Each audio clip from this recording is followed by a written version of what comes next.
حسب موقع أنا الخبر، إلغاء عيد الأضحى. الحكومة تخرج عن صمتها في ظل أزمة الثروة الحيوانية التي يعاني منها المغرب نتيجة تراجع أعداد الأغنام والأبقار والماعز، ووسط النقاش المجتمعي المتصاعد حول إمكانية إلغاء عيد الأضحى هذا العام بسبب نقص الأضاحي وغلاء أسعار اللحوم. أكد مصطفى بايتاس الناطق الرسمي باسم الحكومة أن هذه الأخبار تظل سابقة لأوانها.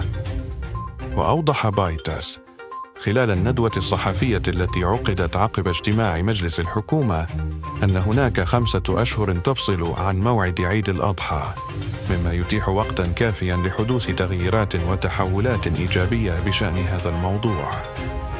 وقال الناطق الرسمي: من المبكر جداً الحديث عن إلغاء عيد الأضحى الآن، فالفترة القادمة ستشهد تطورات بفضل الجهود التي تبذلها الحكومة لمعالجة هذه الأزمة.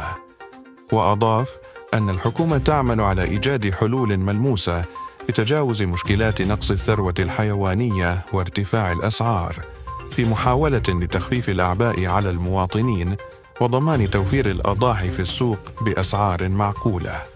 رابط المقال تجدونه في الوصف. كما ندعوكم للاشتراك بالقناة وتاك آرائكم.